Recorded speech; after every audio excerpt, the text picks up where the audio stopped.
기도라는 제목으로 오늘 하나님 말씀을 같이 나누도록 하겠습니다. 연말이 되고 내년도 교회 봉사 지원서를 제출을 받았습니다. 찬양팀이나 또 찬양대 또 기타 다른 주일학교 부서들은 어느 정도 인원이 채워진 것 같은데 중고등부는 아직까지 교사 지원이 거의 없는 그런 상황입니다. 이 말씀을 듣고 좀 충격이 되실 수도 있으시겠지만 이것이 현실입니다. 작년에도 그랬고요. 올해도 그랬습니다. 올해를 시작하기 전까지 중고등부는 교사 수급에 큰 어려움이 있었습니다. 교사가 부족해서 반별 교사를 둘 수 없는 이런 걱정을 했습니다. 사실 개인적으로 봉사 지원서 현황을 좀 붙여놓으면 어떨까 하는 생각을 개인적으로 하게 됩니다. 그래서 성도님들이 어디 부서에 사람이 부족한지 보시고 느끼시고 지원할 수 있도록 하면 어떨까 하는 생각이 듭니다. 성도님들께 부탁드리고 싶은 것은 교회 봉사는 내 만족 이것이 우선순위가 아니라는 것입니다. 내가 하고 싶은 것을 선택하는 것이 아니라 지금 교회에 필요한 부분이 무엇인가, 부족한 부분이 무엇인가 이것을 먼저 생각해야 한다는 것입니다. 사실 리더들은요 그렇게 큰 그림을 그립니다. 전체적으로 그림을 그립니다. 그래서 지금 어디 부분이 부족하고 어디 부분이 강한지를 알고 있습니다. 그런데 되게 일반적으로 성도님들은 그런 밸런스를 생각하지 못하고 그저 자신이 원하는 또 자신의 재능에 맞는 자신이 좋아하는 그런 곳에서 섬기기를 원합니다. 그러다 보니 교회 봉사지원서만 본다 하더라도 그런 불균형 현상이 심각한 것을 보게 됩니다. 저는 우리 성도님들이 지금 우리의 현실을 좀 직시했으면 좋겠습니다. 중고등부에 지원한 교사가 턱없이 부족합니다. 나는 그럴 만한 은사가 없다, 그럴 만한 재능도 없다, 이렇게 피해가지 마시길 바랍니다. 여러분, 교회는 균형을 맞추어야 합니다. 반드시요. 지금 어디 부서가 힘든지, 어디 부서가 사람이 더 필요한지를 보시면서 균형을 맞춰야 합니다. 중고등부의 이런 상황을 보고 어떻게 가만히 있을 수 있고 어떻게 이대로 내년도를 시작할 수 있겠습니까? 물론 아이들을 대하는 게 쉽지 않죠. 저만 보더라도 저는 사실 제가 중고등부 시절에 이렇다 할 중고등부에 대한 추억이 없습니다. 사랑으로 섬겨주신 선생님들께는 진짜 죄송한 일이지만 그때는 전혀 제가 하나님을 몰랐기 때문에 교회 나가는 것이 억지였기 때문에 말씀도 전혀 안 들리고 교회만 왔다 갔다 했었습니다. 이 말은 중고등부 내내 죽도록 힘을 다해 교사로 헌신하더라도 그 기간에 열매를 얻을 수 없다는 말이기도 합니다. 사랑하는 성도 여러분, 제가 영생교회 중고등부를 왜 맡았는지 아시나요? 제가 특별히 아이들을 사랑해서 그럴까요? 아닙니다. 담임 목사님께서 중고등부를 맡으라고 하셨기 때문에 맡은 것입니다.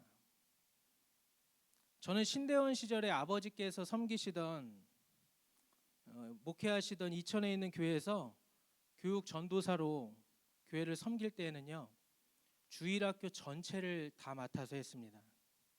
유초등부, 중고등부, 대학 청년부 다 맡아서 했습니다. 제가 그 아이들을 특별히 사랑해서일까요? 아닙니다. 그 시골 교회에 다음 세대를 섬길 수 있는 일꾼이 없어서 했습니다. 유초등부도 일꾼이 부족했고요. 중고등부도 예배 자체가 그저 어른들 예배 때 같이 드리는 게 전부였습니다. 청년부 예배도 어른들과 같이 드리는 게 전부였습니다.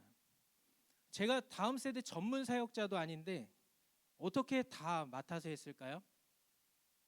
사람이 없어서 했습니다. 제가 이 말씀을 이렇게 드리는 이유는요, 우리 성도님들이 교회를 좀 더 넓게 보셔야 한다는 것입니다. 교회는요, 균형을 맞춰가야 합니다. 지금 중고등부에 교사가 없습니다. 이것은 올해뿐만 아니라 작년에도 동일하게 있었던 일입니다. 이대로 동일하게 조용히 넘어가면은 내년에는 어떨까요?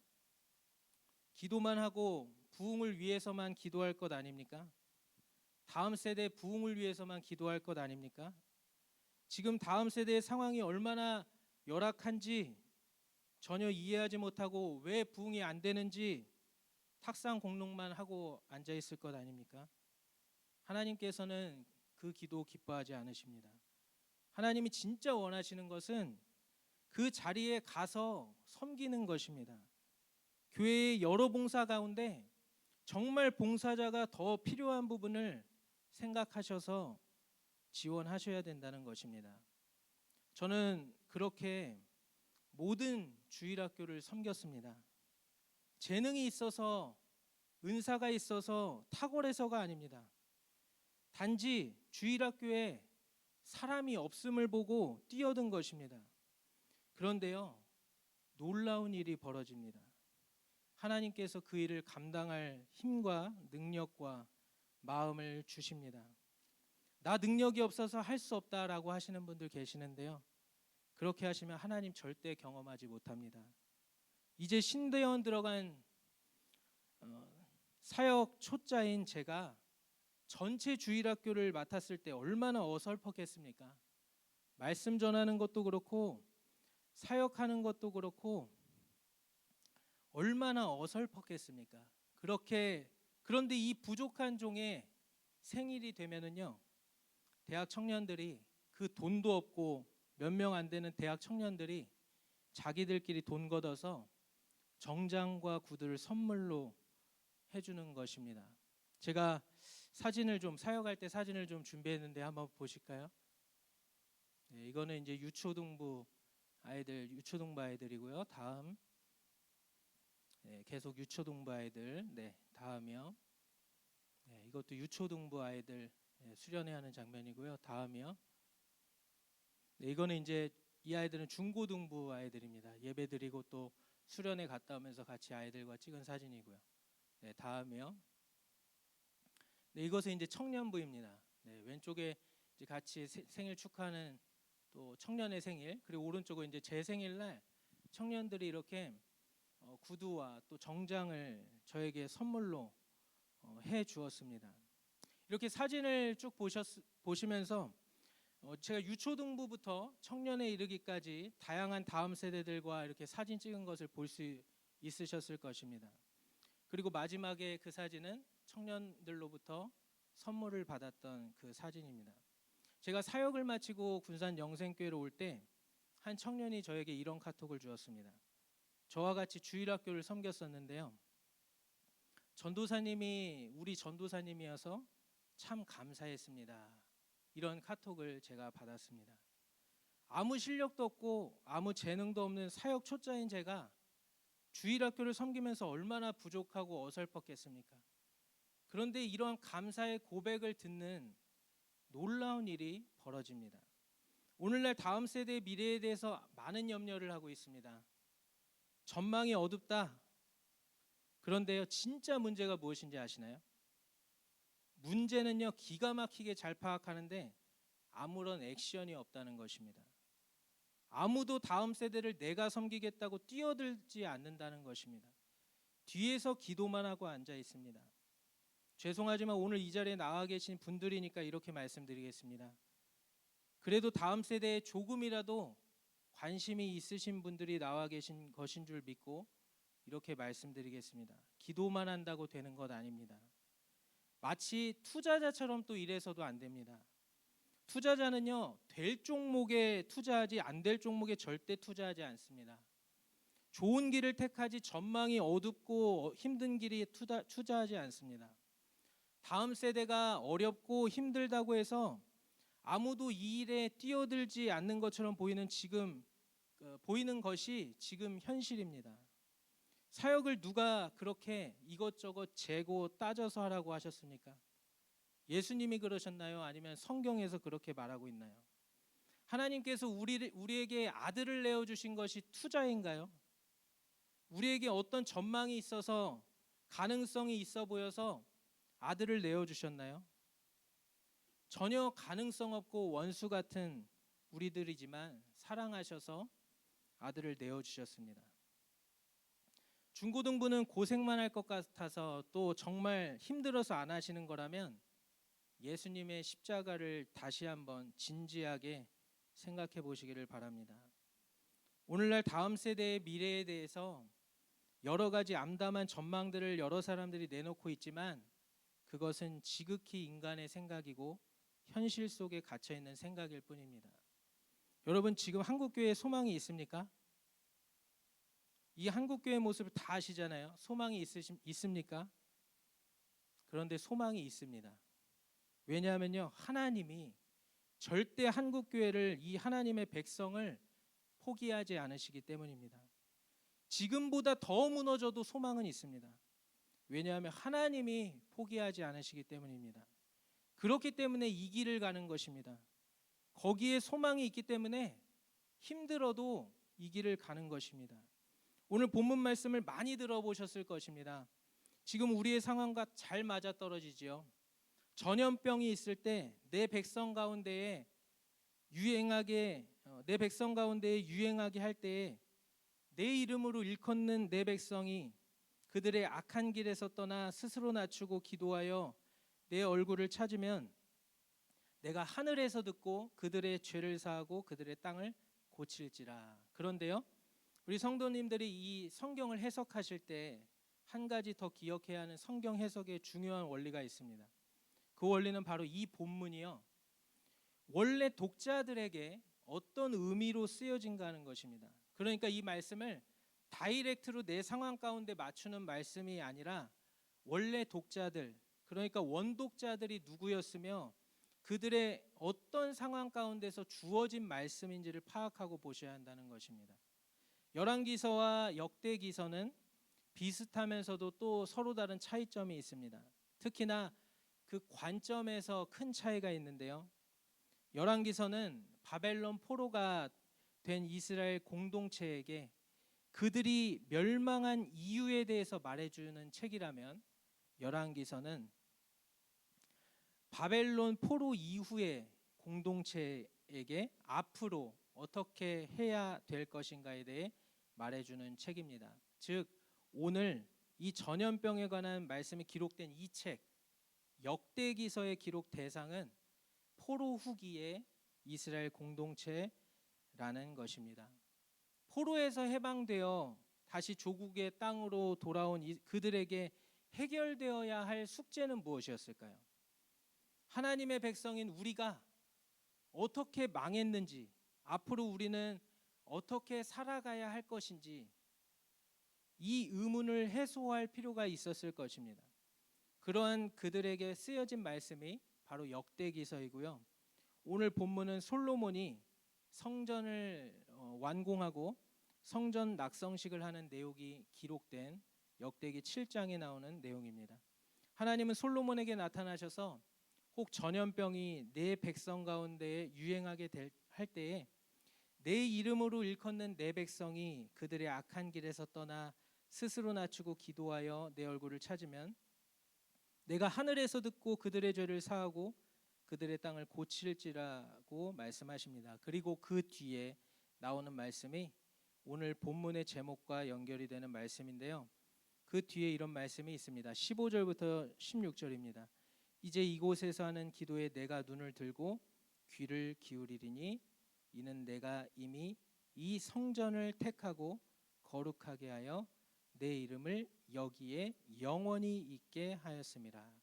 내 눈과 내 마음이 항상 여기에 있으리라. 16절을 다시 한번 보시죠. 이는 내가 이미 성전을 택하고 거룩하게 하여 내 이름을 여기에 영원히 있게 하였음이라. 내 눈과 내 마음이 항상 여기에 있으리라. 하나님께서 눈과 마음을 항상 여기에 두겠다라고 말씀하셨습니다. 이것과 비슷한 맥락이 베드로전서 2장 9절입니다. 그러나 너희는 택하신 족속이요 왕 같은 제사장들이요 거룩한 나라요 그의 소유가 된 백성이니 이는 너희를 어두운 데서 불러내어 그의 기이한 빛에 들어가게 하시니에 아름다운 덕을 선포하게 하려 하심이라. 그러니까 하나님의 시선과 마음이 항상 머무는 곳은 어디라는 말인가요? 바로 교회라는 말입니다. 그래서 교회에 소망이 있는 것입니다. 한국교회 또 다음 세대의 어두운 전망들이 드리워지고 보도될지라도 그것이 중요한 것이 아니라 하나님께서 이 한국교회를 하나님의 백성들을 포기하지 않으시고 영원히 이곳에 시선과 마음을 두고 계시기 때문에 소망이 있는 것입니다. 비록 이스라엘이 하나님을 버리고 우상 숭배를 하며 죄를 먹고 마시며 살았을지라도 하나님은 결코 그들을 포기하거나 버리시지 않으셨기 때문에 그리고 영원히 버리지 아니하실 것이라고 약속하셨기 때문에 우리에게도 소망이 있는 것입니다. 한국교회에도 소망이 있는 것입니다. 그 누가 뭐라 해도 그 누가 뭐라 욕해도 교회가 이 땅의 소망입니다. 왜냐하면 하나님께서 그렇게 하기로 정하셨습니다. 그렇기 때문에 우리도 하나님의 일하심에 동참하여 교회를 세워나가는 일에 열심을 내야 합니다. 여러분, 다음 세대들 그냥 내버려 두실 것입니까? 다음 세대들에게 신앙의 멘토가 필요합니다. 믿음의 유산을 잘 물려줄 부모님의 역할도 중요하지만 교회에서 이 아이들을 섬길 교사들도 정말 필요합니다. 예배 시간이 어떤 시간인지도 모르고 나와서 핸드폰하고 장난치고 그저 멍하니 앉아있는 아이들 어떻게 해야 합니까? 예배의 감격을 전혀 모르고 예배 자리에 그냥 앉아있는 자들에게 누가 진정한 예배의 기쁨을 가르쳐 줄 것입니까? 온통 세상적인 가치관으로 물들어 있는 아이들에게 누가 하나님의 말씀을 잘 가르쳐 주고 세상을 똑바로 바라볼 수 있도록 지도해 주시겠습니까? 어저께 고3 학생 한 명을 만나서 신방했습니다. 수능을 생각만큼 잘 보지 못했다는 이야기를 듣고 위로차 신방을 했습니다. 우리 고3 아이들 이제 수능이 끝났잖아요. 근데 거기에 너무 얽매여 있지 마십시오. 혹여 좋은 성적, 내가 원하는 성적 나오지 않았어도 괜찮습니다. 저는요, 고등학교 입시도 실패했고요, 대학교 입시도 실패했고요, 입사 지원에서도 수없이 탈락을 경험했습니다. 그래서 고등학교도 담배 피면은 담배 피게 해달라고 데모하다가 뉴스까지 나온 학교에 가게 되었고요.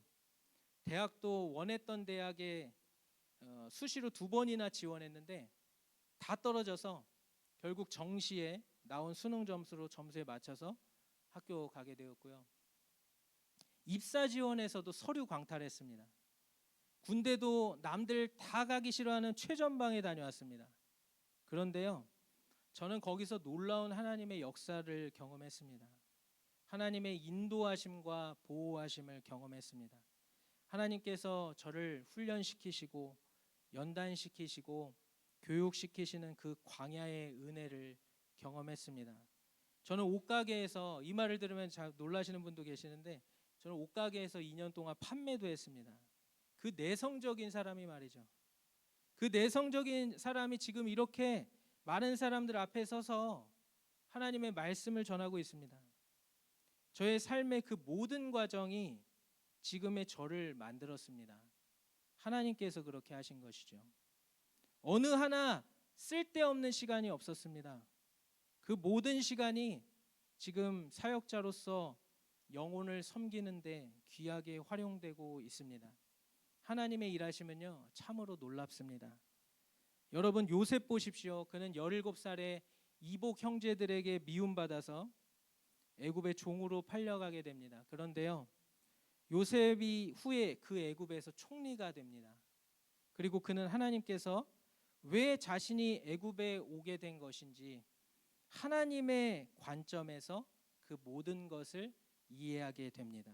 그 고백이 창세기 45장 7절에서 8절입니다. 우리 한번 큰 목소리를 읽어보겠습니다. 시작. 하나님이 큰 구원으로 당신들의 생명을 보존하고 당신들의 후손을 세상에 두시려고 나를 당신들보다 먼저 보내셨나니 그런즉 나를 이리로 보낸 이는 당신들이 아니요 하나님이시라. 하나님이 나를 바로에게 아버지로 삼으시고 그 온 집의 주로 삼으시며 애굽 온 땅의 통치자로 삼으셨나이다. 아멘. 제가 수능 시험을 자신의 생각만큼 보지 못한 친구에게 이런저런 말씀을 전하면서 잠언에 있는 말씀, 사람이 자기의 길을 계획할지라도 그 길을 인도하시는 분은 하나님이시다라는 말씀을 전했습니다. 그리고 이 말이 무슨 뜻인지 이해하니? 이렇게 물으니까요, 조금은 이해가 된다라고 하더라고요. 여러분, 만약 고3 친구들이 이 수능이 인생의 전부인 양 생각하고 좌절하고 있다면 적어도 그게 아니라고 말해줘야 하지 않겠습니까? 아이들의 곁에서 그렇게 지도해 주셔야 되지 않겠습니까? 우리 청년들도 마찬가지죠. 취업도 어렵고 사회생활이 얼마나 어렵습니까? 저도 잠시 직장 생활을 해봤지만 참 힘들었습니다. 매일 야근했고요. 일은 천해도 끝이 없었고요. 개인 여가 시간을 꿈꾸는 것조차 사치였습니다. 제가 남들보다 뛰어난 실력과 기술은 없었지만 그리스도인답게 정직하게 일하려고 애썼습니다. 상사의 말보다 하나님의 말씀을 생명처럼 여기며 살았습니다. 그래서 오늘날 그리스도인 대학 청년들 가운데 세상에서 너무나도 쉽게 무너져 내리는 모습들을 보면 참 안타깝습니다. 죄송하지만 술 마시지 마십시오. 상사의 명령은 두려워하면서 하나님의 말씀은 두렵지 않으십니까? 죄송하지만 여러분의 직장 상사가 또는 어떤 권위 있는 자가 여러분을 책임져 주시는 것이 아닙니다. 하나님이 여러분의 삶을 책임져 주십니다.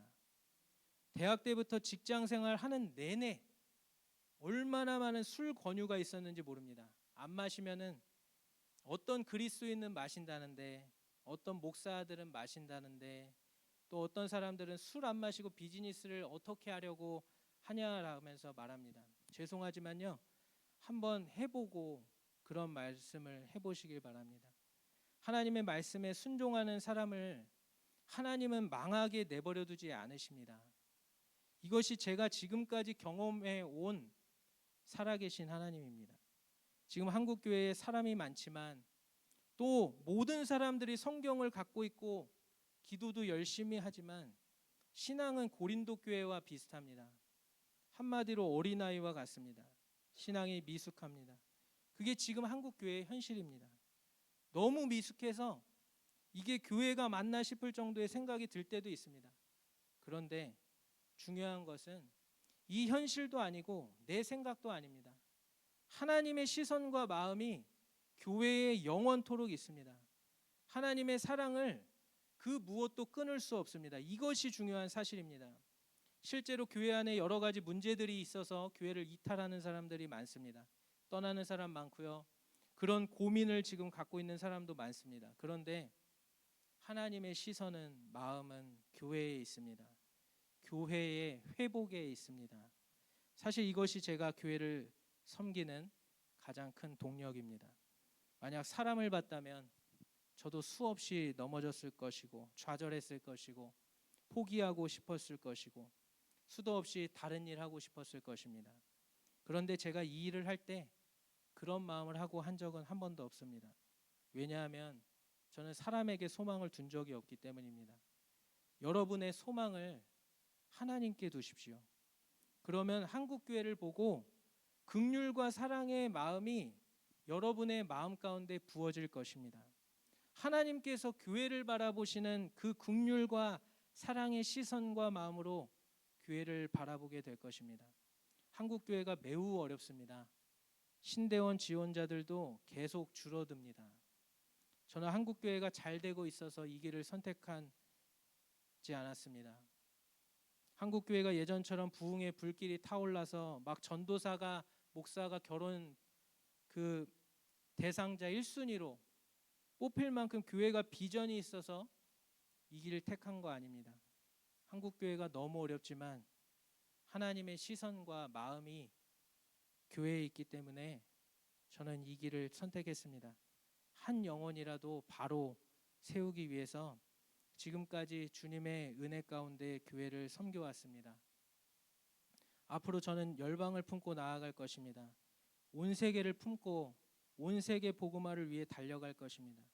이것이 하나님께서 정말 부족하고 아무 능력 없는 저에게 주신 비전입니다. 많은 분들이 주변에서 말합니다.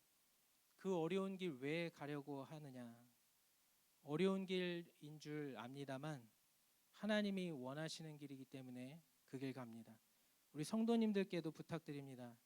내가 원하는 일, 누군가에게 인정받는 길, 결과가 쉽게 나타나는 일, 블루오션, 미래 전망이 밝은 일, 이것저것 따지고 재고 일하지 마시고 하나님이 원하시는 일, 남들이 힘들다고 안 가려고 해도 진짜 하나님께서 필요로 하시는 그 일에 동참하시고 뛰어드시기를 바랍니다. 우리 다음 세대들이 얼마나 멋진 친구들입니까? 새벽 이슬 같은 주의 청년들이라고 성경이 말하지 않습니까? 이들이 정말 그렇게 멋지게 자녀들이 예언하고 청년들이 환상을 보며 아이들이 꿈을 꾸며 하나님의 복음을 들고 열방을 향해 나아갈 그날을 꿈꾸며 그 일에 우리가 다음 세대를 세우는 이 사역에 동참해야 하지 않겠습니까? 아이들의 카톡 프로필에 온갖 연예인들로 사진으로 도배되어 있는 것이 내려지고 온갖 세상 노래들로 가득한 BGM이 찬양으로 하나님의 말씀으로 가득 채워지는 그 일을 보고 싶지 않으십니까? 기도만 하지 마시고요. 부디 뛰어드시고 아이들에게 가까이 나아가시기를 바랍니다. 우리 함께 기도하겠습니다.